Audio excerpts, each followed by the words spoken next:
प्रश्नों के उत्तर देने हैं। हाथी एक बहुत ही विशाल और बुद्धिमान जानवर है।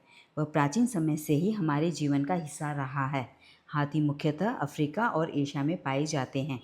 हाथी का शरीर बहुत बड़ा और मजबूत होता है और इसका वजन कई टन तक हो सकता है। हाथी के बड़े बड़े दो कान, एक लंबी सूंड और दांत होते हैं।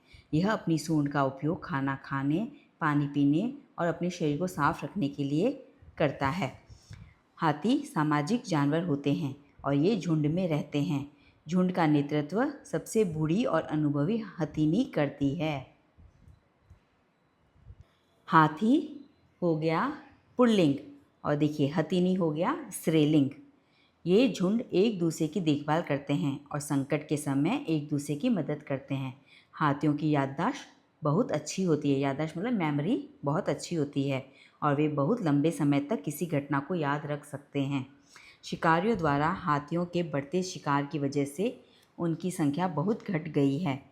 सूंड और दांतों के लिए उनका अवैध शिकार किया जाता है। इसीलिए हाथियों के संरक्षण के लिए कई अभियान चलाए जा रहे हैं ताकि उनका अस्तित्व बना रहे। हाथी मुख्यतः कहाँ पाए जाते हैं? इसका आंसर ये रहा। हाथी मुख्यतः अफ्रीका और एशिया में पाए जाते हैं। अफ्रीका और एशिया में हाथी के पास कौन कौन सी खास विशेषताएं होती है? बड़े बड़े दो कान, लंबी सूंड और दांत, बड़ी पूंछ और नुकीले सींग नहीं, मोटे मोटे पैर और तेज दौड़ने की क्षमता नहीं। बड़े बड़े दो कान होते हैं, लंबी सूंड होती है और दांत होती है। यह तो एक जनरल नॉलेज का क्वेश्चन है। ये रहा उत्तर। हाथी के बड़े बड़े दो कान, एक लंबी सूंड और दांत होते हैं। हाथियों का शिकार क्यों किया जाता है? हाथियों का शिकार उनके दांत और सूंड के लिए किया जाता है। उत्तर, सूंड और दांतों के लिए उनका अवैध शिकार किया जाता है। हाथियों का शिकार क्यों किया जाता है? उनके दांतों और सूंड के लिए किया जाता है। अगला पैसेज पढ़ेंगे हम, जो कि दिया हुआ है नीरज चोपड़ा के बारे में। नीरज चोपड़ा एक प्रसिद्ध भारतीय भाला फेंक खिलाड़ी है। उनका जन्म 24 दिसंबर 1997 को हरियाणा के पानीपत जिले के एक छोटे से गांव में हुआ था।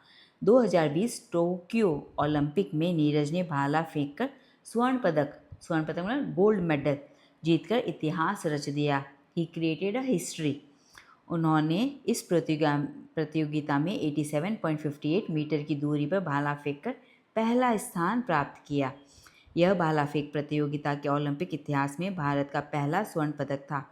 उनका यह योगदान न केवल खेल जगत में बल्कि पूरे भारतीय समाज में प्रेरणा का स्रोत बन गया।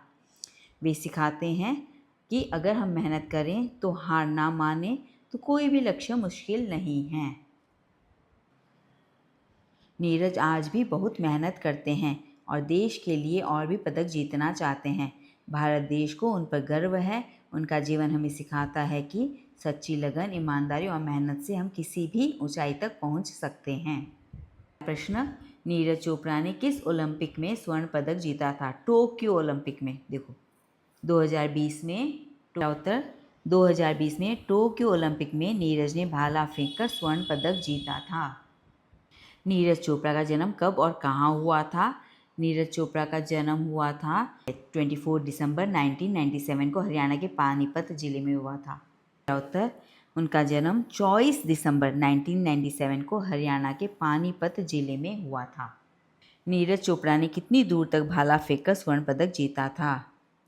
87.58 मीटर। 87.58 मीटर। ये रहा 87.58 मीटर की दूरी पर भाला फेंककर उन्होंने पहला स्थान प्राप्त किया था। प्रश्न 27, दिए गए चित्रों की सहायता से मुहावरे को पहचानकर सही विकल्प चुनिए। ख्याली पुलाव पकाना, अंधेरे में रखना, घी के दिए जलाना। देखो ये दिए जला रहे हैं ना, तो घी के दिए जलाना यह सही मुहावरा है। निम्नलिखित में से कौन से मुहावरे का अर्थ सही नहीं है? इसमें हमें रॉन्ग ऑप्शन को सिलेक्ट करना है। छक्के छुड़ाना, बुरी तरह हारना सही है। अक्ल का दुश्मन मूर्ख व्यक्ति सही है। खून सवार होना, बहुत क्रोध आना। आँखों का तारा होना, भाग जाना, यह रॉन्ग है। 9 2 11 होना होता है भाग जाना, तो यह ऑप्शन गलत है। इसका अर्थ सही नहीं है। दिए गए चित्र को देखकर मुहावरे को पहचानिए। दांतों तले उंगली दबाना, यह इसका ऑप्शन है, दांतों तले उंगली दबाना। बाकी तीनों ऑप्शन सही नहीं हैं। सीमा अपनी बेटी को चांद का टुकड़ा कहती है। चांद का टुकड़ा मतलब बहुत ही सुंदर, चांद को बहुत ही सुंदर कहा जाता है और उसका टुकड़ा होना मतलब बहुत ही सुंदर होना। बहुत सुंदर, इसका अर्थ है बहुत सुंदर होना। खंड, इसके एक एक प्रश्न के 2 मार्क होते हैं और इसके पहले जो भी प्रश्न थे उन सभी के 1-1 मार्क होता है।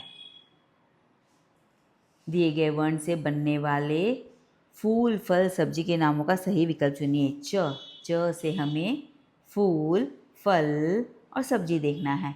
तो फूल चंपा हो गया, फल चीकू हो गया, सब्जी चुकंदर सही है। हमें इसी ऑर्डर में हमें देखना है। चीकू फूल नहीं होता है, चीकू फूल नहीं होता है, चाय भी फूल नहीं होता है, तो चंपा फूल है, चीकू फल है और चुकंदर सब्जी है। निम्नलिखित में से किस शब्द में ऊष्म व्यंजनों का प्रयोग हुआ है? तो देखिए श, स, स, ह, इन्हें ऊष्म व्यंजन कहते हैं। तो यही ऑप्शन सही है। न नहीं है, म नहीं है, फ नहीं है, ज नहीं है, तो शक्ति, षड्यंत्र, समय, हवन, यह ऑप्शन हमारा सही है। 3, चाचा जी मेरे लिए उपहार में गुड़िया, चॉकलेट और खिलौने लेकर आए। हाय, खिलौना मेरे भाई दीपक से टूट गया। अभी हमें इसमें क्या करना है, विराम चिन्हों को पहचानना है। तो पहले क्या आ रहा है, पहले तो आ रहा है अल्प विराम, तो अल्प विराम सही हो गया। हाँ, अल्प विराम हो गया।